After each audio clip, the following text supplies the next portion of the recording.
Knock knock, it's Knuckles, and welcome to the first episode of Sonic Fan Game Reviews. Today I wanted to look at a pretty recent fan game called Sonic Project Hero, because I think it really shows the potential that Sonic's gameplay has in 3D, and I think Sonic teams should start designing their games similarly in the future. Despite literally having no playable levels other than a test stage, Project Hero has already been one of the most fun experiences I've ever had playing a Sonic game. So let's break down just what makes Project Hero so much fun. One of my favorite things about Project Hero are the characters' movesets. Project Hero combines the best moves from the classic era, the adventure era, and the modern era together. Sonic has the roll and the drop dash from the classic games, the spin dash, the homing attack, and the bounce bracelet from the adventure games, the spin kick and the stomp from the modern games, and more. These moves together really give the player a great arsenal of ways to keep the flow and speed going as they run through the levels. Sonic isn't the only character we can play as in Project Hero though.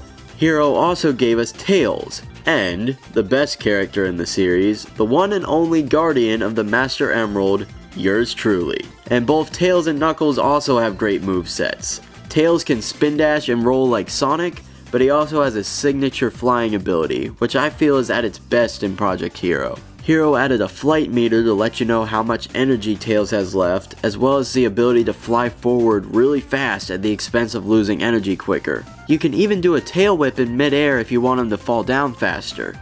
And when Tails runs out of energy, you can still guide him to where you want him to land, instead of him dropping like a rock like in some Sonic games that we won't talk about. Tails' attacks include his tail spin from Sonic Adventure, and even his bombs from that one game, which I feel are a little tough to use at high speeds and tend to be kind of situational. However, there's still neat things you can do with them. For example, if you throw one ahead of you, then jump and blow it up when it's beneath you, it'll give you some extra jump height. Knuckles is also at his best in Project Hero.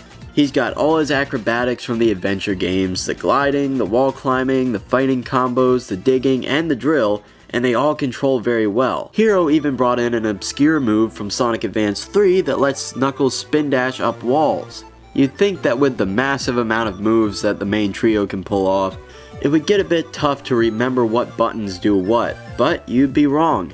In my opinion, Hero somehow managed to pick out a very intuitive button layout for the game that feels very natural, and I rarely found myself having to think about what button to press to activate a certain move. I personally wouldn't change the button layout at all, but I would recommend having a section in the options menu that allows players to alter it themselves if they want.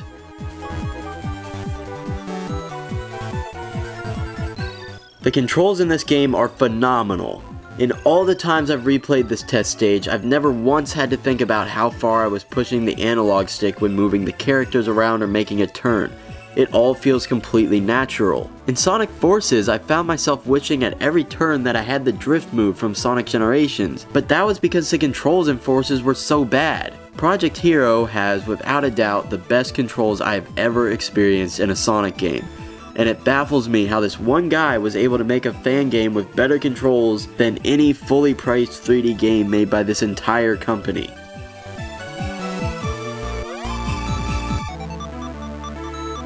Project Hero's physics are just like the classic games but in 3D, and they feel fantastic.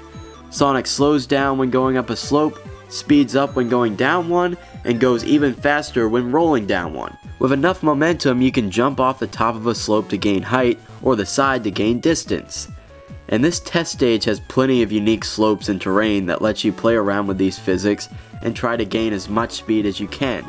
I hope that Hero will implement these same kinds of slopes into the real levels of the game once he creates them. I really wish Sonic Team would try to implement physics like this into their 3D Sonic games. They're a lot of fun to use, and it's a real shame we haven't seen anything like this in the official 3D games. And oh man, if you haven't noticed already from looking at the footage, the character animations in this game look amazing. They're very cartoony and fit the characters really well. Just look at the squash and stretch used on the bounce bracelet and the spin dash. These animations make all the abilities in the game really satisfying to use. The speedometer. Am I really about to gush about a HUD element?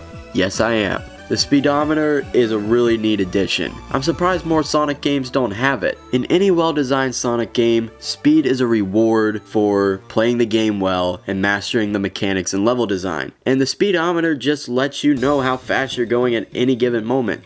It's instant feedback for every move you make. The elemental shields, super forms, and even the hoverboards from Sonic Riders all make an appearance in this game, and they function beautifully. Last thing I want to gush about is the graphics. I mean, just look at this. It looks fantastic. The detail on the character models and everything is wonderful. No game is perfect, and even Project Hero has a couple things that could be improved upon. For example, sometimes, very rarely, you can encounter some glitches, like where Knuckles got stuck in this box. Oh no. I also wish that the HUD would show you buttons for the super forms, riders boards, and character switching, because I always forget what buttons they're on. It doesn't even show it in the options menu.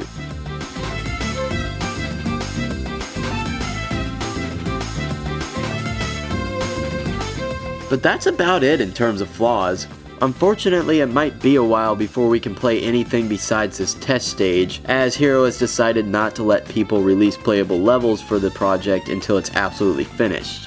However, Hero did allow his friend, the YouTuber known as Beats, to import Windmill Isle Act 1 from Sonic Unleashed into the project. Beats released a video of it on his YouTube channel, and it looks like it plays beautifully. It looks like so much fun to roll down the loops and slopes of the stage. He even released a video where he plays as Tails and Knuckles, and they don't seem to make the stage too easy like some people worry would happen if they were allowed to play in Sonic stages without some kind of gimmick. This proves that the Sonic, Tails, and Knuckles that Hero created will work just as well in regular levels as they do in the test stage, and I'm very excited to see what comes next for this fan game. If you made it this far, thank you so much for listening to me gush about Project Hero for however long this video went on for. If you enjoyed this video, you might also like my other channel, Epic Zacko, where we post lots of really cool, action-packed short films and skits. If that sounds like something you'd be interested in, feel free to check it out. The links are on screen and in the description. Now, I'm headed back to Angel Island to protect the Master Emerald, but I'll be back next week with a Let's Play of Sonic 1. Have a great week.